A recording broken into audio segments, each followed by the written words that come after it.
네, 우리가 지난 시간까지 요한복음 1장 1절에서 5절까지의 이 말씀을 통해서 두 번의 강해 설교를 했습니다. 그래서 예수님이 어떤 분인지에 대해서 함께 살펴봤습니다.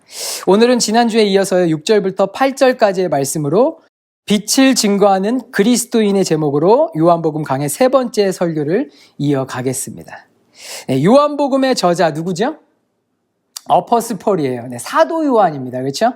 사도 요한은요, 요한복음 1장 1절부터 5절에서 예수님은 하나님이시다. 예수님은 하나님과 함께 계셨다.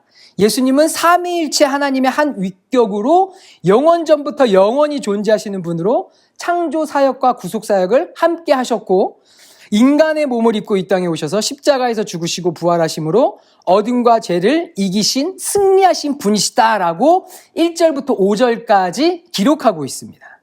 자, 사도 요한은요, 예수님이 어떤 분이신지 짧은 구절이지만 아주 깊이 있고 기독교 핵심 포인트가 되는 내용을 쭉 설명하고 있어요.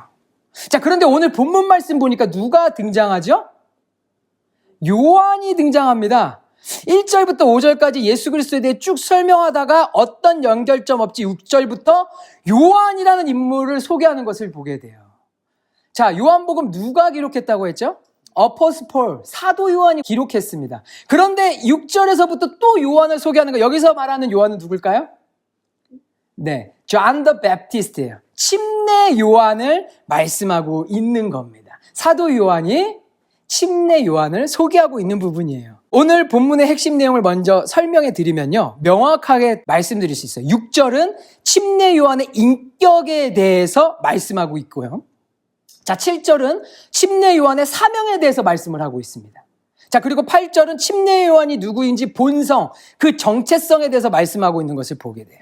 이것을 보고 6절, 7절, 8절 말씀을 보면 사도 요한이 침례 요한에 대해서 이렇게 정확하게 구분지어서 한 줄이지만 명확하게 설명을 하고 있구나, 소개하고 있구나를 알 수 있습니다.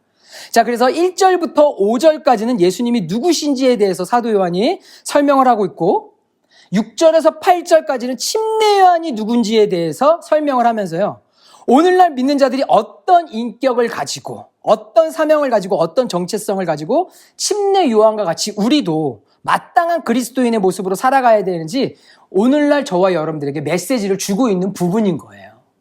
침례 요한이 그냥 이렇구나, 저 사람은 저런 인물이었구나 라고 하고 지나가면 역사적 사실을 읽고 지나가는 것만 되지만요, 우리가 침례 요한의 모습을 보면서 우리도 그렇게 살아가야 되겠다라고 적용을 한다면 이건 하나님께서 지금 우리 귓가에 들려주시는, 나에게 주시는 성령의 메시지가 되는 것입니다. 사도 요한이 예수님에 대해서 말씀을 하다가요, 6절부터 침례 요한에 대해서 말한 이유가 있습니다. 침례 요한은 이 땅의 진정한 왕이신 메시아 되시는 우리 주 예수 그리스도 오실 길을 준비하는 사명자이기 때문이에요. 왕이 오실 길을 예비하는 자, 왕이 오실 길을 준비하는 자였기 때문에 반드시 침례 요한을 소개해야 했다라는 겁니다. 자, 왕의 길을 예비하는 자는 당연히 예비하기 때문에, 준비하기 때문에 왕보다 먼저 와야겠죠. 그래서 침례 요한에 대한 소개가 예수님에 대한 예언의 성취 이전에 반드시 언급돼야 될 중요한 부분이기 때문에 사도 요한은 예수님을 소개한 뒤에 침례 요한을 소개한 것입니다.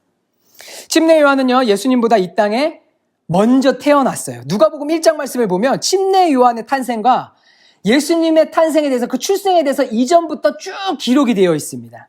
그래서 여러분들 댁에 가셔서 다시 한번 누가복음 1장 말씀 한번 쭉 봐보세요. 자, 이를 통해서 침례 요한이 예수님보다 6개월 먼저 태어난 것을 우리는 알 수 있습니다. 누가 먼저 태어나는지 누가 형인지 중요한 것은 아니죠.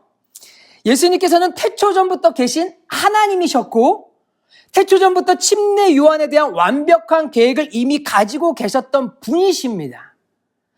예수님이 침례 요한보다 6개월 후에 태어났지만 실질적으로 예수님은 태초전부터 계셨던 하나님이셨기 때문에, 그리고 늦게 태어나셨지만 이미 침례 요한에 대한 완전한 구속 계획까지도 갖고 계셨던 분이시기 때문에 예수님이 하나님이시기 때문에 사실 누가 형이고 동생인 건 중요하지 않다라는 거예요.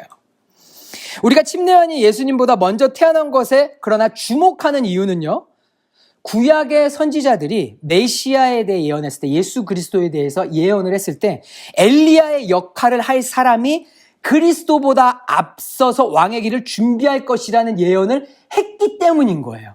이 예언을 정확하게 실질적으로 성취된 것입니다. 우리 하나님은 완벽한 분이십니다. 우리 하나님은 사랑의 하나님이세요. 우리 인간이 알아듣고 이해하고 회개하고 하나님께 돌아올 수 있도록 구약 시대 때부터 선지자들로 예언하게 하셨고, 예수님이 오시기 전 침례 요한이라는 인간, 우리와 똑같은 인간입니다. 어떤 신성을 갖고 있지 않아요, 침례 요한은. 예수님은 신이시자 인간의 몸으로 오셨지만 침례 요한은 똑같은 인간이에요, 우리랑. 똑같아요. 그런데 침례 요한이라는 우리와 똑같은 인간 증인까지 준비시키셔서 증거하게 하셔서 완벽한 구원 계획 속에 우리를 부르시고 하나님의 사랑을 확증하셨다라는 거예요. 놀라운 은혜입니다. 놀라운 사랑입니다. 침례 요한의 이름의 뜻은요, 하나님의 은혜로운 선물입니다. 하나님의 은혜로운 선물이에요. 6절에서 하나님께로부터 보내심을 받은 사람이 있으니 라고 기록되어 있죠.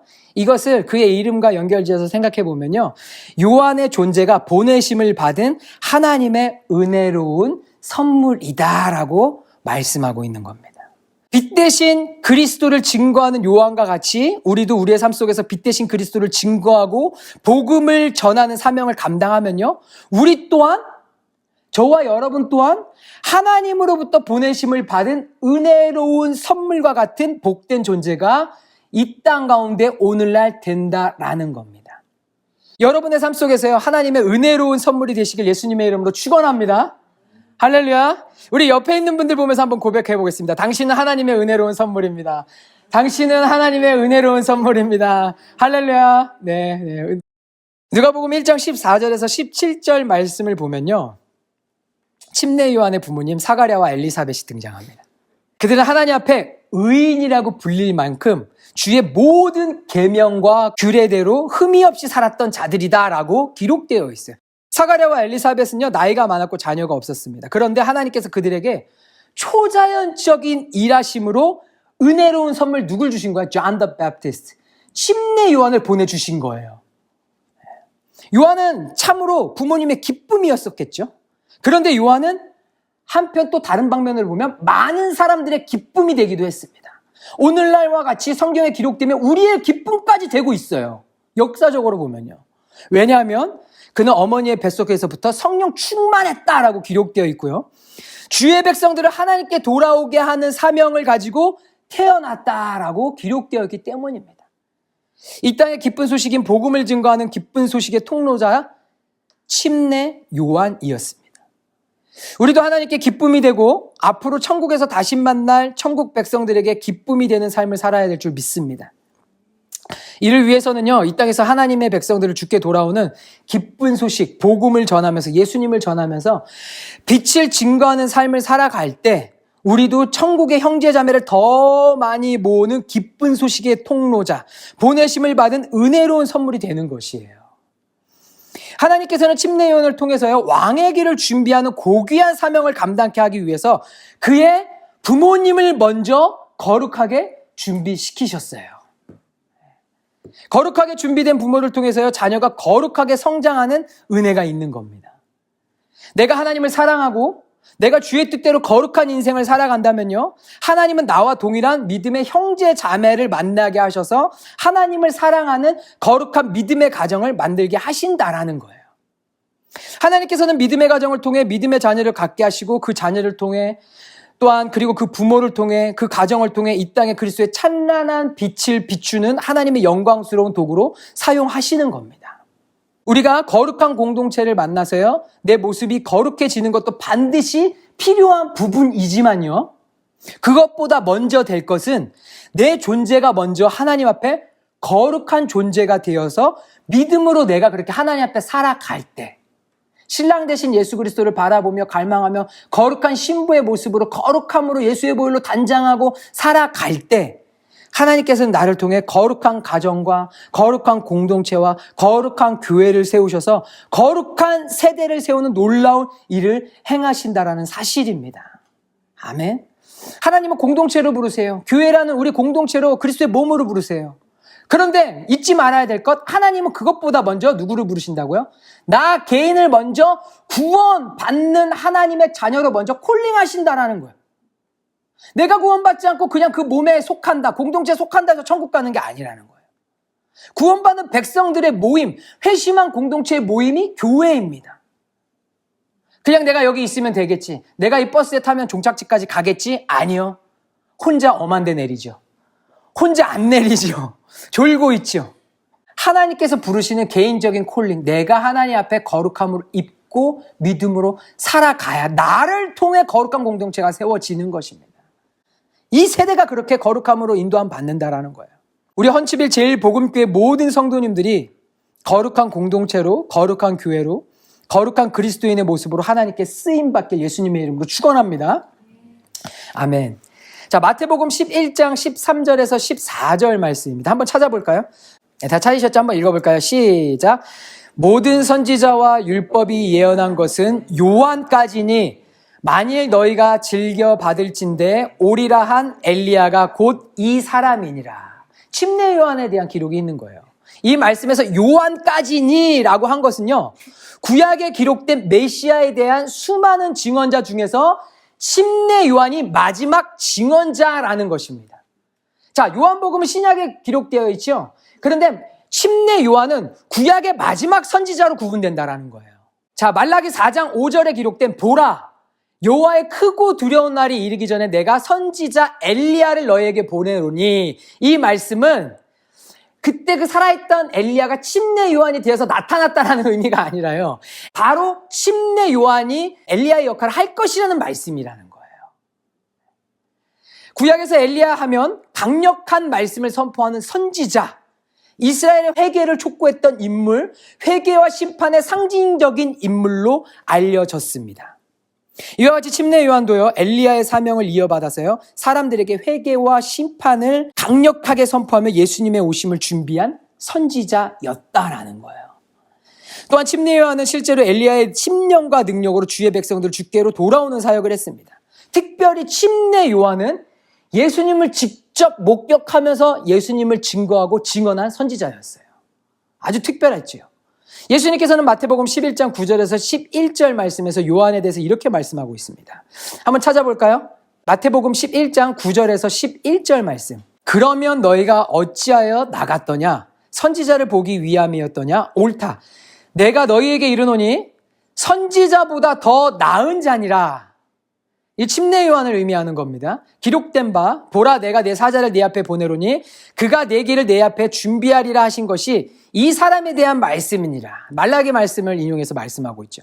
내가 진실로 너희에게 말하노니 여자가 낳은 자 중에 침례 요한보다 큰 이가 일어남이 없도다.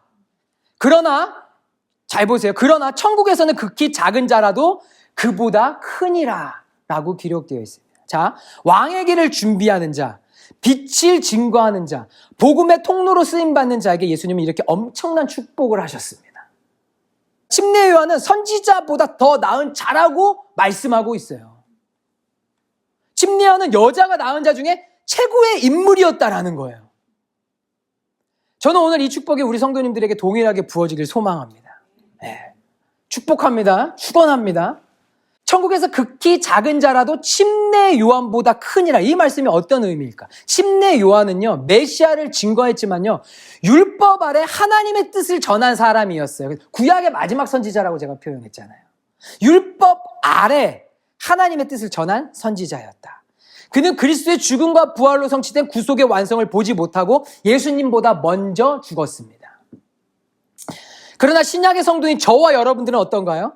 예수님의 죽음과 부활을 통해서 은혜와 진리의 완성으로 그 은혜를 누리는 더 큰 특권과 영적 위치를 가진 자들이라는 거예요. 우리는 예수님의 피로 씻음받아서 하나님의 자녀가 되는 특권을 가진 자들이라는 겁니다. 우리는 그래서 침례 요한조차 경험해보지 못했던 새로운 언약의 축복을 누린 자들이라는 겁니다. 우리는 아직 살아있습니다. 그렇죠? 살아있다라는 건 뭡니까? 기회가 있다라는 거예요. 하나님께서 여러분들에게 주신 사명을 온전히 다 감당한다면 우리도 여자가 낳은 자 중에서 최고의 인물이 될 수 있는 여지가 아직 남아 있다라는 겁니다. 할렐루야. 할렐루야! 네, 이 웃음은 가능하다는 웃음이시죠? 너무 기쁨의 웃음이시죠? 네. 아니, 정말입니다. 축복합니다. 축원합니다. 왜? 우리는 할 수 없어요. 하지만 예수 그리스도가 할 수 있어요. 우리도 엘리야와 같이, 예? 회개를 촉구하며 강하게 외치는 소리와 같이, 우리도 침례 요한과 같이 빛을 증거하는 자가 된다라면요. 왜? 우리에게는 새로운 언약과 축복과 그리스도의 보배로운 보혈과 그 은혜가 우리에게 주어졌잖아요. 제가 수없이 많이 말씀드렸지만 구약의 인물들, 선지자들, 다윗과 같은 굉장히 영광된 그런 인물들, 하지만 그보다 우리가 더 축복받은 거, 우리에게는 예수님이 계시잖아요. 그들이 경험해보지 못했던 보혈, 은혜, 할렐루야. 침례 요한과 같이 하나님께서 우리를 이 땅에 보내신 목적, 빛을 증거하는 사명을 감당하는 저와 여러분들 되시기를 예수님의 이름으로 축원합니다. 자, 오늘 본문 7절과 8절. 그가 증언하러 왔으니 곧 빛에 대하여 증언하고 모든 사람이 자기로 말미암아 믿게 하려 함이라. 그는 이 빛이 아니요 이 빛에 대하여 증언하러 온 자라. 침례 요한의 사명은요, 메시아의 오심을 증언하는 것이었어요. 요한복음 전체를 통해서 사도 요한은요, 이 증거의 역할을 강조하고 있습니다. 자, 사도행전 1장 21절에서 가룟 유다 대신 사도의 자리를 대신할 사람을 선택할 때 그 조건이 뭐였죠? 요한의 침례부터 우리 가운데 올리워 가신 날까지 함께 했던 자라고 그 기준이 명확하게 기록되어 있습니다. 예수님의 사역의 시작점 바로 침례 요한이었다라는 거예요. 그래서 사도 요한은요, 본문을 통해서 침례 요한을 소개하면서 빛에 대하여 증언하는 것이 복음 전파에 있어서 중요한 것임을 강조하고 있는 겁니다. 우리 모든 사람은 빛의 비추심을 받아야 살아갈 수 있습니다. 하나님의 은혜는 이 믿지 않는 사람들에게도 비춰주시는 일반 은총이 있기 때문에 모두가 다 하나님의 은혜 아래 살아가고 있는 거예요. 빛 안에 살아가고 있다라는 거, 이 땅 가운데서는요. 빛은 생명을 유지하기 위해 반드시 필요하죠. 자연의 식물들은 광합성을 통해서 빛 에너지를 받아서 생명을 유지합니다. 빛이 없으면 광합성이 불가능하기 때문에요, 식물은 죽고 맙니다. 식물이 생명을 유지하고 성장하고 열매 맺고 생태계 순환과 유지를 위해서는요, 빛이 반드시 필요한 요소라는 거예요. 빛이 부족하면 식물은 병들게 되고 생명 활동이 감소되고 열매를 맺지 못하게 됩니다. 마찬가지로 내 영혼이 참 빛 대신 예수님의 빛을 받지 못하면 영적으로 황폐해지고 열매도 못 맺고 시들어 죽어가는 인생을 살아가게 되어 있다는 거예요. 이게 영적 원리라는 거예요. 그래서 우리는 끊임없이 빛으로 나아가야 돼요. 그리스도의 빛 가운데 나아가야 돼요. 말씀 가운데 나아가야 되고요. 주님의 마음이 있는 기도의 시간 가운데, 그 장소 가운데 하나님의 마음으로 어디로? 지성소 깊이. 그 지성소에 뭐가 있습니다? 쉐칸의 영광에 비춰주시는 그 깊이 가야 된다는 겁니다. 우리 모든 인간에게 참 생명을 붙이시는 빛은 오직 우리 주 예수 그리스도밖에 없습니다. 인간은 세상 속에서 죄와 어둠 속에 헤매며 살아가지만요, 참된 빛이신 예수님의 빛으로 나아갈 때 생명을 얻고 열매 맺고 거룩한 삶을 사는 것입니다. 참 빛 대신 그리스도 안에서 살아가야 우리는 성령 안에서 광합성 작용을 하면서요, 생명력 있는 삶을 살아간다는 거예요. 활동력 있는, 성장하고 열매 맺고 영원한 생명을 누리는 삶을 살아갈 수 있다는 겁니다. 자, 마태복음 5장 14절에서 16절 말씀 다 같이 한번 펴보겠습니다. 마태복음 5장 14절에서 16절 말씀 다 같이 한번 읽어볼까요? 시작.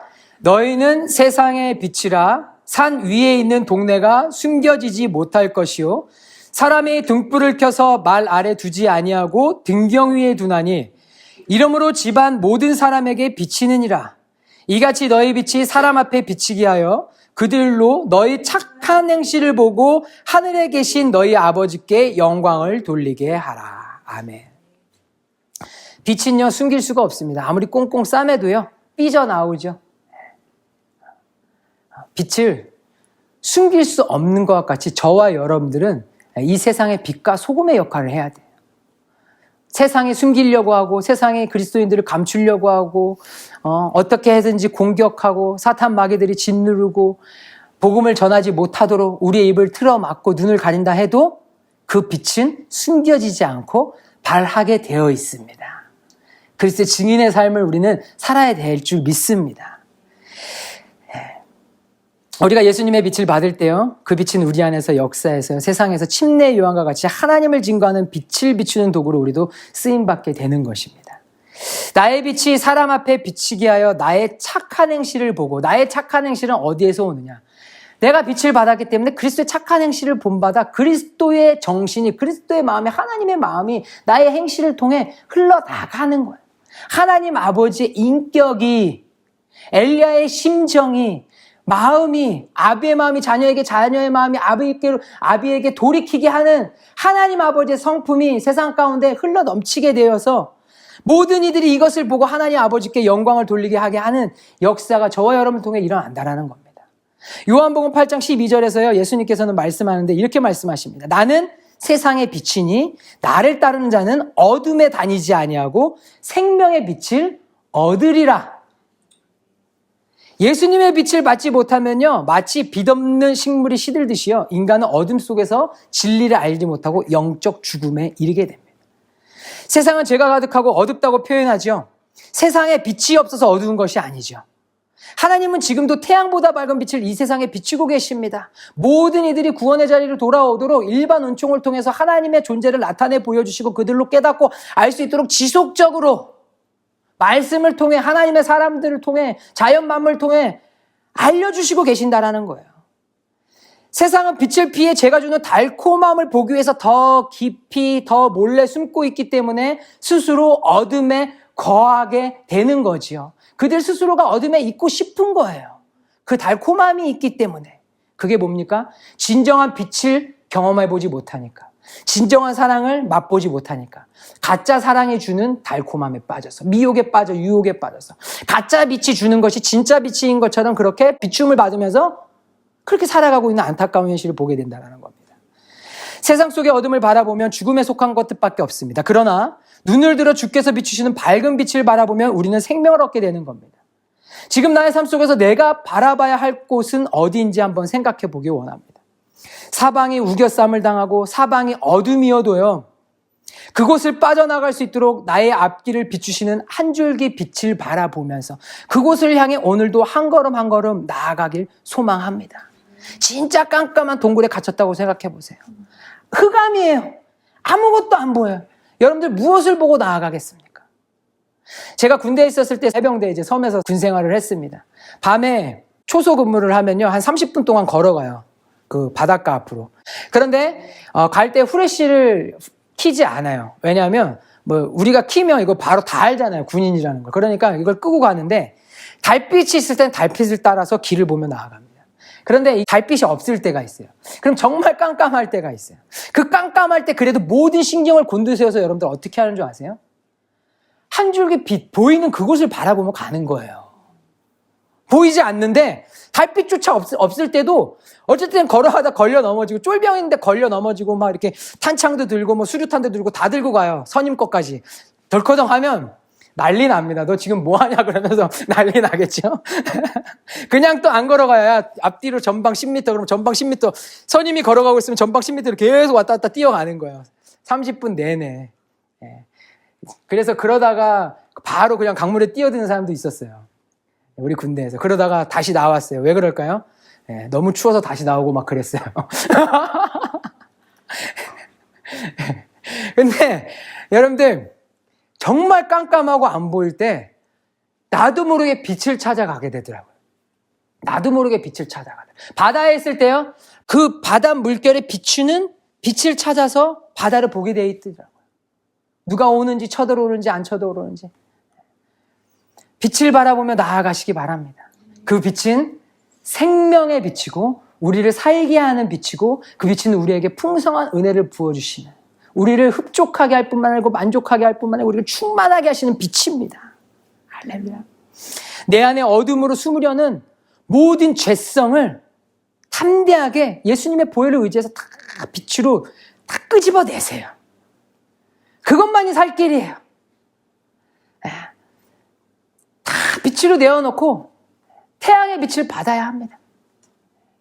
빨리 하면 빨리 할수록 더 좋은 거예요. 주님께서 비추신 가운데 모든 세균이 다 소멸되고, 깨끗한 심령으로 다시 한번 우리가 비추심 받기 원합니다. 생명의 빛인 우리를 어둠의 그늘에서 벗어나세요. 뻥 뚫린 하늘에 눈부신 태양을 마주하도록 지금도 인도하고 있다는 것을 우린 믿어야 될 줄 믿습니다. 침례 요한의 시대에는요, 거짓 증언하는 자들이 있었습니다. 요한복음 5장에서 거짓 증인들과 종교 지도자들의 갈등이 기록되어 있어요. 예수님은 내가 스스로를 위하여 증거하면 내 증거가 참되지 않다라고 말씀하셨습니다. 참 재미있는 말씀이죠. 증인은요, 참된 사실을 증명하기 위해 사실을 증언하는 자를 말하죠. 사실 성육신하신 예수님 본체가 눈에 보이는 실질적인 증거예요. 그렇잖아요. 하나님의 아들, 하나님의 본체. 그런데 이를 불신하는 사람들이 있었기 때문에 하나님께서는 침례 요한과 같은, 오늘날로 말하면 저와 여러분들과 같은 사명을 가진 선지자를 이 땅 가운데 보내신 거예요. 하나님은 믿지 못하는 불쌍한 인생들에게 증거하는 자들을 보내셔서 듣게 하시고 깨닫게 하시는 은혜를 부으셔서 구원받을 수 있는 기회를 더 많이 베풀어 주시는 하나님, 사랑의 하나님이시라는 겁니다. 그 당시 종교 지도자들은요, 예수님께서 메시아 되시는 그 정체를 부인하면서요, 거짓된 증거를 제시하는 경우가 많았습니다. 그들은 예수님의 기름 부음 받은 그리스도, 메시아라는 증언을 거부했고요, 예수님이 하나님의 아들이라는 사실도 부인하는 거짓 증언을 퍼뜨렸습니다. 그래서 예수님이 이러한 부분들을 말하면 신성 모독죄로 막 뒤엎어가지고 어떻게든지 죽이려고 모략을 폈지요. 우리는 거짓 증인의 이 거짓 증언, 거짓 증거에 굉장히 주의해야 합니다. 영분별해야 돼요. 이 시대는 더 합니다. 세상의 곳곳에서 자신들이 참빛이라고 사람들을 미혹하는 경우들이 너무 많아요. 같은 성경을 보고 있는데도 불구하고 그거를 물을 타서 내용을 바꿔서 교리를 만들어서 교조주의로 빠지게 해서 사람들을 미혹한다라고 선동한다라는 겁니다. 무엇인가 능력이 나타나고 신비한 일들이 일어나면요, 내가 예수다, 내가 선지자다, 내가 하나님의 사람이다 라고 거짓 증거를 합니다. 우리가 오늘 분명히 분별할 수 있는 것은요, 이미 성경 66권이 그 증거요 모든 사실을 분별하는 기준이 됩니다. 이 증거 외에 하는 말들은요 다 가짜예요. 또한 어떤 종교적 현상이나 신비한 일들이 있을 때 그것을 증거하는 증인들의 진술이 얼마나 일치하는지에 대한 충분한 역사적 근거가 있는지 살펴봐야 돼요. 왜? 성령 하나님은 역사를 통해서 교회를 인도하셨고 역사를 통해서 교회사를 기록해 오고 계셨기 때문이에요. 교회 전통을 통해서 진리가 오늘날까지 증거된과 같이 특정 현상을 증거하는 사실들이 성령께서 증명할 수 있는 교회의 전통성을 포함하고 있는지를 분별해야 한다라는 겁니다. 흔히 이렇게 많이 얘기해요. 유튜브 보면. 지금까지 교회들은 이런 얘기를 하지 않았습니다. 지금까지 목사님들은 이런 걸 가르치지 않았습니다. 왜냐? 이런 이유 때문입니다. 그렇지만 내가 말씀드리겠습니다. 우리 교회는 이걸 얘기합니다. 지금까지 그런 교회는 없었고 사역자는 없었습니다. 내가 하고 우리 교회는 합니다라고 하면 의심부터 해야 돼요. 왜? 교회의 전통성, 사도성에 대한 일치가 그 순간 깨질 거라는 말이에요. 그러면 자기 스스로가 신종 이단이라는 걸 말하고 있다라는 것도 우리는 유념해서 들어야 된다는 거예요. 우리는 또한 그 특정 현상 중심에 있는 인물의 인격과 삶을 통해 우리는 분별할 수 있습니다. 하나님의 통로로 쓰임받아서 기분 좋다고 해서 자신이 하나님이 될 수 없지요. 자신을 통해 초자연적인 하나님의 능력이 나간다고 해서 자신이 성령님이 될 수 없습니다. 내가 빛을 증거하는 그리스도의 증인이라고 해서 내가 그 빛이 될 수 없다라는 거예요. 나를 선명하게 비추는 거울의 역할은요, 그저 거울일 뿐, 거울이 내 존재가 될 수 없어요. 그렇잖아요. 그런데 오늘날 대부분의 사람들이 여기에 넘어지게 된다라는 거예요. 나를 통해 성령이 일하신 건데 나한테 능력이 있어. 나를 따라. 하나님께서 나를 사용하신 것인데 내가 하나님의 자리에 앉는 죄를 짓게 된다라는 겁니다. 8절 말씀에서 사도 요한은 분명히 전하고 있어요. 그는 누구예요? 침례 요한은 이 빛이 아니요 이 빛에 대하여 증언으로 온 자라. 침례 요한을 믿을 것이 아니라 침례 요한이 증언하고 있는 그리스도를 믿으라. 그는 증언자고 증거자다. 자, 침례 요한도 자신이 어떤 존재인지 알고 명확하게 그리고 겸손하게 이렇게 말합니다. 요한복음 3장 28절에서 내가 말한 바 나는 그리스도가 아니요 그의 앞에 보내심을 받은 자라고 한 것을 증언할 자는 너희니라. 그는 빛이 아니었어요. 빛에 대하여 증언하는 자였습니다. 침례 요한이 예수님보다 6개월 먼저 태어났다고 그리고 사람들에게 집중받고 선지자라는 권위 위치에 있었다고 해서 교만하지 않았다라는 거예요. 우리는 그가 광야에서 어떤 모습으로 어떻게 겸손하게 살아갔는지 성경 말씀을 통해 우리는 잘 알고 있습니다. 그는 자신의 정체성을 분명히 깨닫고 있었어요. 나는 그리스도가 아니다. 나는 빛이 아니라 빛을 증언하러 온 자라. 나에게서 마치 빛이 비춰준다면 그거는 그리스도의 빛을 통해 내가 반영된 것이지 나는 빛이 아니라는 거예요. 사명자는 맡겨진 사명을 충실히 감당하면 거기까지가 끝입니다. 하나님의 영광을 취하려고 욕심내면요, 먹지 말라는 동상 중앙에 열매를 먹고 수치심의 죄를 짓게 되고요, 바벨탑을 쌓아서 하나님을 대적하는 죄를 짓게 된다는 거예요. 이미 성경에 죄에 대해서도 다 나와 있죠. 사탄 마귀들이 어떻게 인간을 통해서 그 죄를 만들어내고 유혹하고 우리를 쓰러뜨리고 넘어뜨리고 있는지 기록되어 있습니다. 내가 빛의 통로가 되어 어둠의 빛을 비춰야지 죄의 통로가 되는 저주의 근원이 돼서는 절대 안 된다는 사실입니다. 우리 모두 빛의 통로로 쓰임받는 겸손한 증인이 되시길 축원합니다. 요한복음 1장 27절 말씀에 이렇게 기록되어 있습니다. 나는 그의 신발끈을 풀기도 감당하지 못하겠노라. 고대 중동 문화에서 신발끈을 푸는 사람은요, 매우 낮은 위치의 종, 하인이 하는 일이었어요. 침례 요한 이 고백은요, 자신이 예수님 앞에서 하인의 위치에 불과하다라는 겸손한 고백을 한 거예요. 나는 예수님의 종입니다. 나는 하나님의 종입니다. 우리가 하나님께 쓰임받으면 받을수록 한없이 연약하고 부족한 자를 들어 사용하시는 위대한 하나님께 감사하고 오직 그분만을 높이는 겸손한 종의 모습을 보여야 된다는 거예요. 나를 통해 어떠한 역사들이 일어났다? 나는 아니요, 그리스도께서 하신 겁니다. 내가 내 힘으로 할 수 있어라고 하면 성령이 일하실 그 타이밍을 내가 뺏어가는 거예요. 성령이 영광 받으시는 그 자리를 내가 뺏어가는 거예요. 주님, 나는 할 수 없습니다 라고 고백할 때 약할 때 강함 되시는 주님이 내 안에서 역사하시는 것이고요, 내게 능력 주시는 자 안에서 내가 모든 것을 할 수 있습니다. 바울이 고백했잖아요. 내가 그냥 모든 걸 다 할 수 있습니다가 아니라 그 앞에 뭐가 붙었죠? 내게 능력 주시는 자 안에서, 그 안에서 우리는 그분 없이 할 수 있는 것이 없습니다. 우리는 예수님 없이는 아무것도 아닌 존재예요. 그분 안에서 우리는 모든 것이 성령 안에서, 그 빛 안에서 가능하다는 사실을 믿어야 될 줄 믿습니다. 자, 이처럼 침례 요한의 인생 전체는요, 예수 그리스도를 증거하는 데 그 목적이 있었습니다. 그가 태어난 것도, 광야에서 금욕적인 삶을 산 것도, 그가 외친 말들 전부가 다 사실, 지금까지도 사실, 증거였습니다.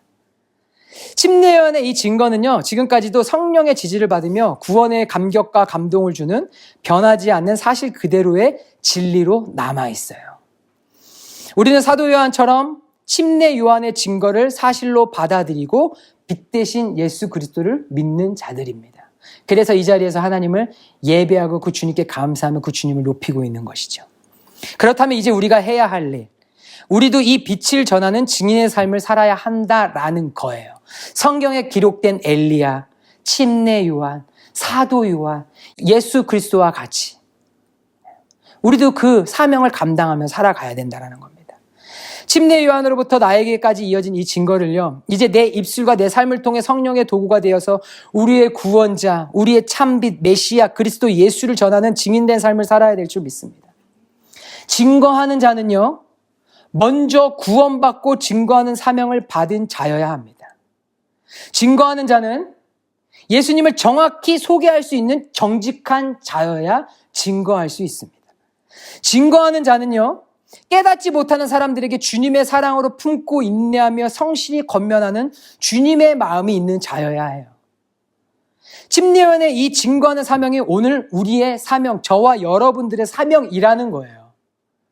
어두운 세상에 참빛으로 오신 예수님, 죄악으로 가득 찬 이 세상에 참 자유와 평안을 부어주시는 우리 주 예수 그리스도를 증거하면서 성령의 새로운 붕의 바람을 일으키는 우리 헌치빌 제일복음교회 모든 성도님들 되시기를 축원합니다.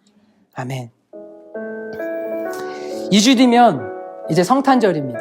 자, 오늘 모든 교회들이 대강절로 섬기고 있어요. 예수님 오심을 기다리는 것을 기념하는 날이에요. 자, 성탄절 때 우리가 예수님 오심을 기뻐하고 기념하고 그분의 탄생을 축하하죠. 예수님께서 이 땅에 오신 것을 진정으로 기념하고 축하하는 가장 큰 방법, 우리가 참 빛 대신 예수님을 세상에 증거하는 사명을 감당할 때 이 땅에 오신 예수님께서 우리를 바라보시며 기뻐할 것이고요. 독생자 아들 예수 그리스도를 우리에게 보내신 하나님께서 영광 받으시는 모습이 되는 줄 믿습니다. 우리의 삶의 첫째 되는 목적, 하나님을 영화롭게 하는 것입니다. 우리가 빛을 증거할 때 진정 하나님을 영화롭게 하는 일이 되는 줄 믿습니다. 오늘 본문의 침례 요한의 삶과 인격과 그의 사명과 그의 확고한 정체성을 우리도 동일하게 가지고 이 땅에서 예수 그리스도의 빛을 증거하는 우리 헌치빌 제일복음교회 모든 성도님들 되시기를 예수님의 이름으로 축원합니다. 아멘.